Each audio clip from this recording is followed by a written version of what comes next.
Bem, essa é a parte 4, né? No caso, a aula 4 de Fisicoquímica. E eu vou falar sobre as misturas altéticas.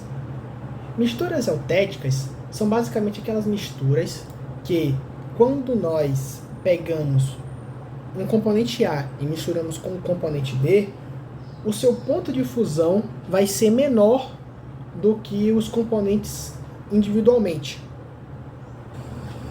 Por exemplo, nesse caso eu utilizei o chumbo e o estanho, que a mistura eutética, né, a mistura desses dois vai resultar em uma mistura eutética que vai ser a solda. Nesse caso eu coloquei um fio de solda como exemplo, tudo bem? O chumbo, ele funde a uma temperatura de 231,9 graus Celsius, aproximadamente. O chumbo não, perdão, o estanho. O estanho ele funde a uma temperatura de 231,9 graus Celsius. O chumbo ele funde a uma temperatura de 327 graus Celsius, aproximadamente. A mistura eutética desses dois funde a uma temperatura de 183 graus Celsius.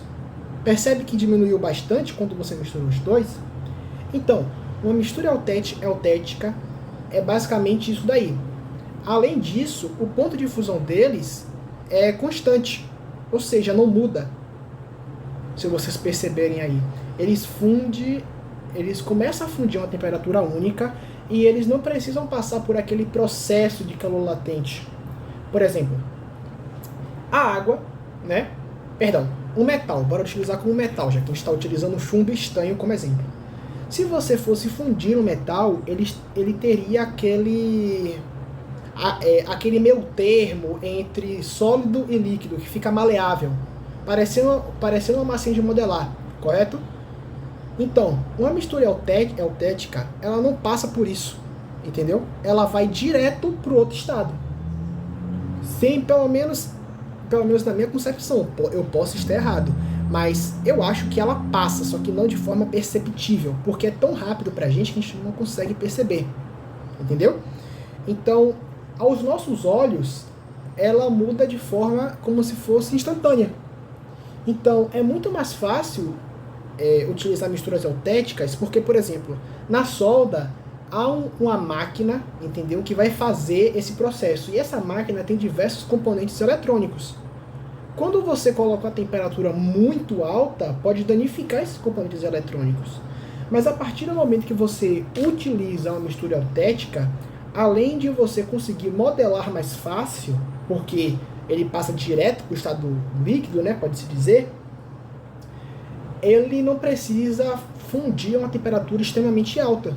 Então você vai ter uma economia de tempo e dinheiro. E além disso você vai preservar a máquina. Por quê? Você não danificando os circuitos eletrônicos, os componentes, né? Não vai precisar comprar outro, não vai precisar de manutenção. E além disso, a partir do momento que você não precisa utilizar uma temperatura tão alta, você consegue fundir de forma mais rápida. E esse processo de ser uma troca uma troca praticamente instantânea de estado físico, você vai acabar economizando tempo. Então, tipo assim, é só benefício para você. E além disso, o ponto de ebulição das misturas eutéticas variam. Não é único. Pode ser 40, 50, entendeu? Aí depois só 80. É basicamente isso daí. É uma maluquice. Mas o ponto de fusão varia. Agora, as misturas azeotrópicas é o inverso da eutética, entendeu? A mistura azeotrópica, por exemplo, ela tem um ponto de ebulição maior do que o dos componentes separados, entendeu? Ou seja, enquanto a mistura eutética ela deixa o ponto de fusão menor, a mistura azeotrópica ela vai aumentar o ponto de ebulição, entendeu?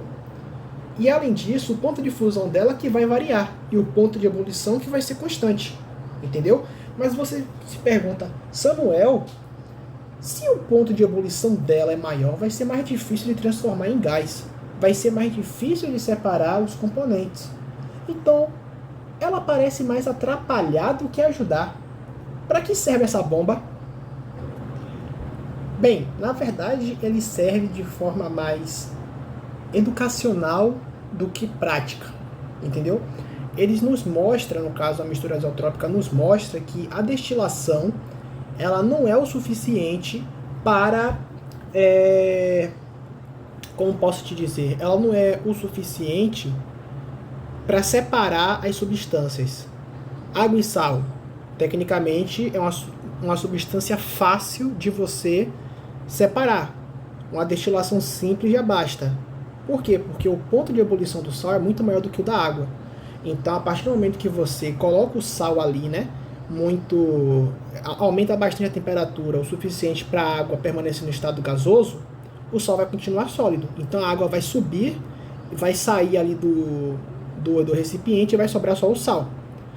O petróleo a gente utiliza a destilação fracionada. Por quê? Porque o ponto de ebulição dos compostos, como tudo ali é composto orgânico, o ponto de ebulição de cada componente ali é muito parecido.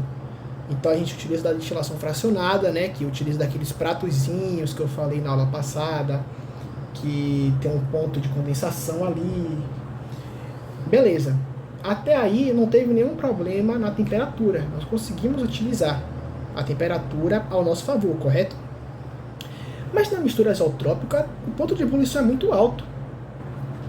Mesmo que desse para chegar a essa temperatura, seria inviável. Gastaria muito recurso, precisaria de muita energia, entendeu? Então, a mistura azeotrópica não é exatamente para ser usada, entendeu? É mais na questão de mostrar o comportamento de uma substância. Porque ela age como se fosse uma substância pura. Samuel, por que uma substância pura? Substância pura é, por exemplo, água. Se aquele recipiente só tiver água, é uma substância pura, porque só tem um tipo, entendeu? De substância ali. Já a mistura azeotrópica é uma mistura, não tem só um tipo de substância.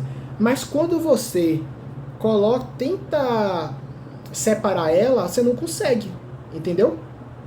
Você não consegue separar um componente do outro. O máximo que você conseguiria ali é 99% ou algo assim do tipo. Mas 100% não dá para separar. E o ponto de ebulição é muito alto. Então, ela é mais utilizada na questão educacional, entendeu? Mostrando que tem um limite ali para a destilação, do que algo mais, como posso dizer, usual. Por exemplo, o etanol. Entendeu? Quando a gente tem o etanol e mistura com água, para separar aquele negócio ali, só destilação não vai dar, entendeu?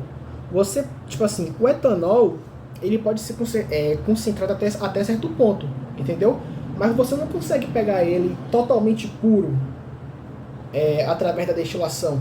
Então, o que a indústria faz? Para separar, por exemplo, o etanol da água, nesse caso de misturas azeotrópicas, a gente pode utilizar processos como a destilação azeotrópica, que o próprio nome já fala, né, para esse tipo de situação.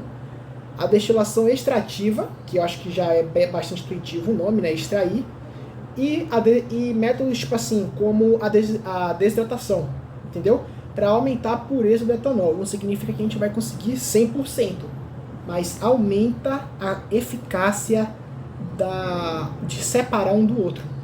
Então, a mistura azeotrópica, ela é mais para demonstrar de forma educacional que a própria destilação ela tem limites e que algumas substâncias elas podem se comportar como se fossem uma só. Tudo bem? É basicamente isso daí, mistura altética e mistura azeotrópica. Espero que tenham gostado.